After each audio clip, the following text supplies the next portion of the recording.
Question है जो objective पूछता है, 40 नंबर का पूछता है, जो 1 नंबर का क्वेश्चन हर एक बोर्ड में पूछता है, वहाँ हम इसे बनाने की कोशिश करेंगे। बहुत आसान आसान क्वेश्चन है। तीसरा चैप्टर धातु एवं धातु से है और ये लगभग निचोड़ मान लीजिए इसको कि जितना ये क्वेश्चन जितना जो इसमें बताया जा रहा है आपको, उतना में से तीसरा चैप्टर ये कंप्लीट हो जाएगा, है ना। उतना ही क्वेश्चन में से तीसरा चैप्टर में से ऑब्जेक्टिव क्वेश्चन पूछेगा। तो ये आने वाले एग्जामों के लिए जो 23-24 का एग्ज़ाम सत्र चल रहा है उसके लिए काफ़ी महत्वपूर्ण है।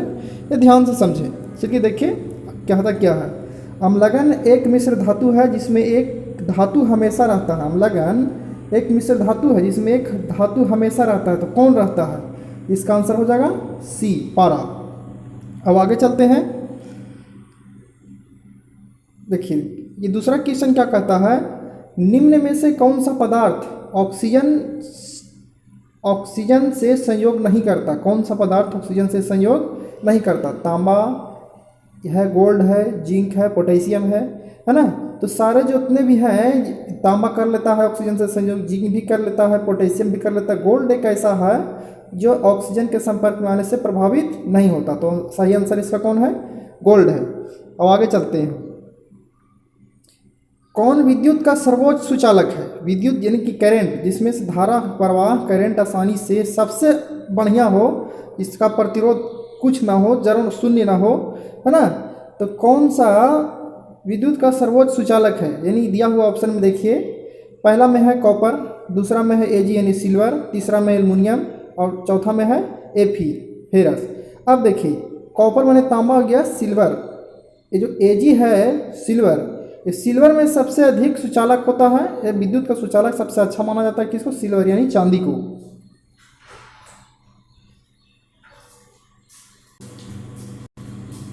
अब आगे देखते हैं चौथा क्वेश्चन। तो चौथा क्वेश्चन में कहता है कि बॉक्साइट निम्नलिखित में से किस धातु का एक मुख्य अयस्क है? बॉक्साइट निम्नलिखित में से किस धातु का मुख्य अयस्क है? तो देखिए ऑप्शन में ए में है लोहा, बी में कैल्शियम, सी में सोडियम, डी में एल्युमिनियम। तो सही आंसर एल्युमिनियम का अयस्क बॉक्साइट होता है। एल्युमिनियम का अयस्क बॉक्साइट होता है।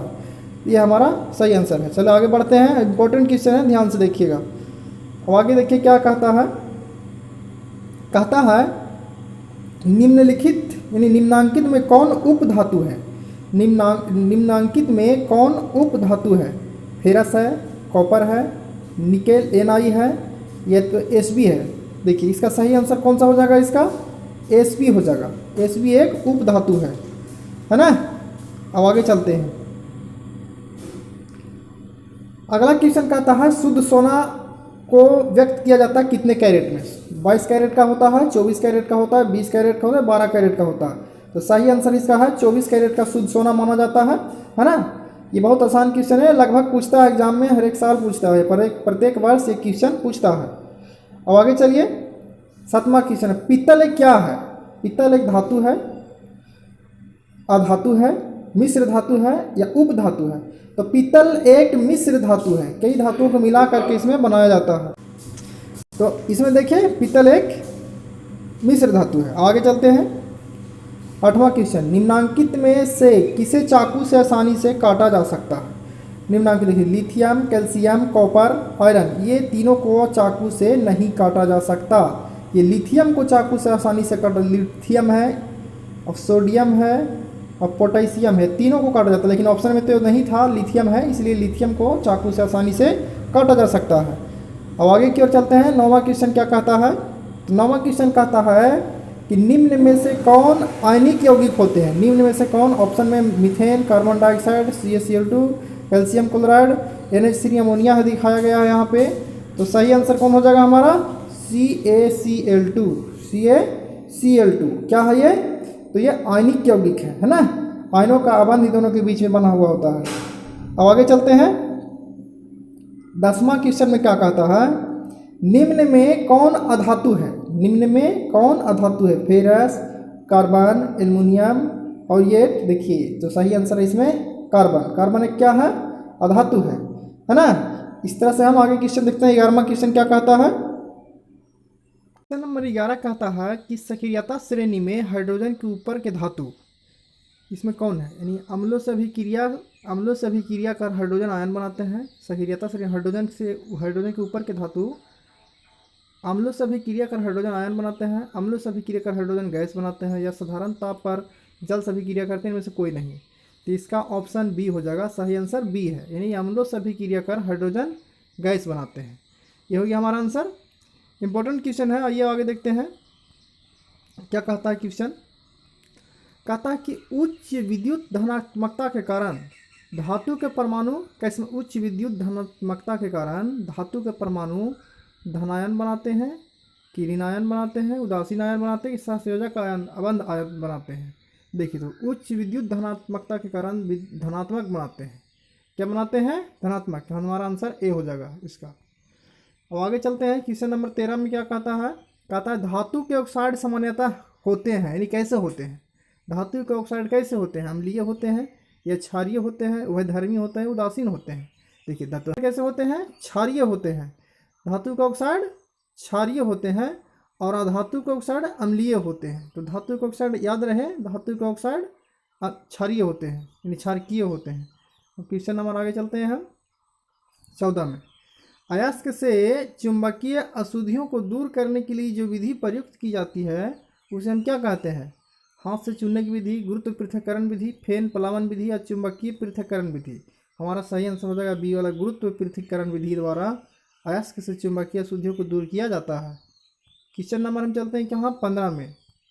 15 में कहता है सल्फाइड अयस्कों का सांद्रण किया जाता है हाथ से चुनकर, निश्चालन द्वारा, फेन प्लावन विधि द्वारा, निस्तापन द्वारा। सही आंसर हो जाएगा हमारा फेन प्लावन विधि द्वारा सल्फाइड अयस्कों का सांद्रण किया जाता है। अब आगे चलिए, क्वेश्चन नंबर 16 में क्या कहता है। तो 16 में कहता है कि निम्नलिखित में से कौन एल्युमिनियम का मिश्र धातु है। देखिए मैग्नीशियम है, जर्मन सिल्वर है, पीतल है, कांसा है। तो एल्युमिनियम का मिश्र धातु कौन सा होता है? पीतल होता है। एल्युमिनियम का मिश्र धातु पीतल होता है। हमारा सही आंसर सी है। अब आगे चलिए, आगे चलते हैं, देखते हैं क्या कहता है क्वेश्चन नंबर 17 में। इंपॉर्टेंट क्वेश्चन है, एग्जाम में पूछा जाता है, यानी कि 10th क्लास की ये तीसरा चैप्टर का निचोड़ है ये। अब देखिए कहता है क्या, कॉपर का निष्कर्षण मुख्यतः किस अयस्क से। कॉपर का निष्कर्षण यानी कि इसका, यानी कि कहने का मतलब है इसका जो जिस अशुद्धि से निकाला जाता है उससे। तो कॉपर ग्लांस या कॉपर पायराइट्स या क्यूपराइट्स, इनमें से कोई नहीं। तो कॉपर पायराइट्स, कॉपर पायराइट से कॉपर का निष्कर्षण किया जाता है। इसका अयस्क है, कॉपर का अयस्क कौन है? तो ये है, इससे कॉपर अलग किया जाता है ना। चलिए आगे चलते हैं, क्वेश्चन नंबर 18 क्या कहता है। 18 में कहता है कि किसी धातु के परमाणु के बाह्यतम सेल में इलेक्ट्रॉनों की संख्या कितनी है। बाहरी संख्या तो 4 है, 5 अंतिम कक्षा में 8 है या 2 है। देखिए तब हमारा आंसर कौन सही हो जाएगा इसमें? सी वाला ऑप्शन सही होगा, यानी 4, 5, 6, 7 या 8 होते हैं, है ना, बाह्यतम कोश में। चलिए आगे चलते हैं, क्वेश्चन नंबर 19। क्वेश्चन नंबर 19 में कहता है साधारण गंधक किस आणविक रूप में पाया जाता है। S3, S8, S4। सही आंसर हमारा है S8 के फॉर्म में पाया जाता है साधारण गंधक। चलिए आगे चलते हैं हम अब क्वेश्चन नंबर 20वां। क्वेश्चन नंबर 20वां क्या कहता है। कहता है फास्फोरस का आणविक सूत्र क्या होता है। P2, P8, P4। हमारा सही आंसर है P4। फास्फोरस का आणविक सूत्र P4 होता है। अब हम 21वां क्वेश्चन में देखते हैं। 21वां क्वेश्चन कहता है, 21वां क्वेश्चन कि निम्नलिखित सोना निम्नलिखित में से किस द्रव में घुल जाता है। सोना निम्नलिखित में से किस द्रव में घुल जाता है। तो ऑप्शन ए में है अम्लराज में, सांद्र सल्फ्यूरिक अम्ल में, सांद्र नाइट्रिक अम्ल में, इनमें से सभी में। देखिए तो सोना घुलता है अम्लराज में, इसका ऑप्शन ए सही है। अब आगे चलते हैं, आगे क्या कहता है क्वेश्चन नंबर 22 में कहता है कि कौन सा धातु कमरे के ताप पर द्रव होता है, द्रव अवस्था में पाया जाता है। पारा, तांबा, एल्युमिनियम, ब्रोमीन। देखिए ब्रोमीन एक ऐसा अधातु है जो कमरे के ताप पर द्रव अवस्था में पाया जाता है। ठीक, ये हमारा ये 22वां क्वेश्चन हो गया। 23वां क्वेश्चन देखिए, 23वां क्वेश्चन कहता है सीसा और टीन के मिश्र धातु को क्या कहते हैं। सीसा और टीन के मिश्र धातु को सोल्डर, स्टील, गन मेटल या उप धातु क्या कहते हैं? तो हमारा सही आंसर हो जाएगा ए, सोल्डर कहते हैं। सीसा और टिन के मिश्र धातु को सोल्डर कहते हैं। 23वां क्वेश्चन हो गया, इंपॉर्टेंट है, इसे देखिएगा ध्यान से। क्वेश्चन नंबर 24 देखिए क्या कहता है। 24 में कहता है निम्नलिखित में से कौन अधिक क्रियाशील है? सबसे अधिक क्रियाशील कौन है? कॉपर है, Hg है, Ag है या ऑरिएट है ना? तो सबसे अधिक अभिक्रियाशील कौन है इसमें से? तो हमारा सिल्वर है ना, बहुत अधिक अभिक्रियाशील है। अब आगे चलते हैं, कहता है क्या 25वां क्वेश्चन, निम्नलिखित में से कौन अति ज्वलनशील है? अति ज्वलनशील है, देखिए लाल फास्फोरस, श्वेत फास्फोरस, साधारण गंधक या प्लास्टिक्स? श्वेत फास्फोरस सबसे अधिक ज्वलनशील है, अति ज्वलनशील है ना। अभी आगे चलते हैं, क्वेश्चन नंबर 26 में क्या कहता है। क्वेश्चन नंबर 26 कहता है विद्युत अपघटनी परिष्करण में अशुद्ध धातु को क्या बनाया जाता है? देखिए एनोड, कैथोड या अपघट्य, इनमें सभी देखिए पढ़े होंगे तीसरा चैप्टर में, कैथोड, एनोड और अपघट्य क्या होते हैं, है ना। जो विलयन जो डाला जाता है, जिस विलयन को अब तोड़ा जाता है वो अपघट्य कहलाता है। अशुद्ध धातु को क्या बनाया जाता है? एनोड बनाया जाता है। अशुद्ध धातु को कैथोड बनाया जाता है। अशुद्ध धातु को एनोड बनाया जाता है, अशुद्ध धातु को कैथोड बनाया जाता है। ध्यान रखिए, तो इसका आंसर कौन हो जाएगा? ए वाला सही हो जाएगा, अशुद्ध धातु को एनोड बनाया जाता है। अब आगे देखिए क्या कहता है इसे, क्वेश्चन नंबर 27 कहता है कि निम्नलिखित में कौन सबसे अधिक अभिक्रियाशील धातु है? सबसे अधिक अभिक्रियाशील कौन है? मैग्नीशियम मैग्नीशियम, कैल्शियम या सोडियम या पोटेशियम? तो सबसे अधिक अभिक्रियाशील धातु कौन है? पोटेशियम। और इसके बाद कौन सा आता है? सोडियम भी है। तो सबसे अधिक दोनों में से होता कौन है? कि सोडियम सबसे अधिक अभिक्रियाशील धातु है ना। अब आगे चलते हैं, वल्कनीकरण की प्रक्रिया में प्रकृति रबर के साथ निम्नलिखित में क्या मिलाया जाता है? साधारण गंधक, एक नताक्ष गंधक, अष्टफलकी गंधक या श्वेत फास्फोरस? इसमें साधारण गंधक मिलाया जाता है, साधारण गंधक मिलाया जाता है वल्कनीकरण प्रक्रिया में। अब आगे चलते हैं, देखिए इसमें क्या कहता है कि 1 ग्राम सोना कितना किलोमीटर लंबा तार बनाया जा सकता है? 1 ग्राम सोना से 1 किलोमीटर, 2 किलोमीटर, 3 किलोमीटर, 4 किलोमीटर। तो ऑप्शन सही 1 ग्राम हम लोग पढ़ चुके हैं एनसीईआरटी बुक में। 1 ग्राम सोना में 1 किलोमीटर लंबा तार खींचा जा सकता है ना। अब आगे चलिए, क्वेश्चन नंबर हमारा 30वां क्या कह रहा है देखते हैं। 30वां में कहता है कि कमरे के ताप पर मरकरी धातु किस अवस्था में पाई जाती है? ठोस में, द्रव में या गैस में? इनमें से भी। तो ठोस में तो नहीं, मरकरी यानी पारा जो होती है वो द्रव अवस्था में पाया जाता है। कमरे के ताप पर द्रव, मरकरी जो होती है वो धातु होती है, अब ब्रोमीन है अधातु है ना, लेकिन द्रव अवस्था में पाया जाता है। देखिए तो हमारा सही आंसर इसमें कमरे के ताप पर मरकरी जो है से द्रव अवस्था में पाई जाती है। अब क्वेश्चन नंबर 31 क्या कहता है, व्यावसायिक स्तर पर एल्युमिनियम धातु का निष्कर्षण किस अयस्क से किया जाता है? क्रायोलाइट, बॉक्साइट, कोरंडम, इनमें सभी। देखिए तो बॉक्साइट, एल्युमिनियम जो है व्यावसायिक तौर पर बॉक्साइट जो है उसका एक अयस्क है ना। एल्युमिनियम का अयस्क क्या है? बॉक्साइट है। यह ऑप्शन हमारा बी सही होगा।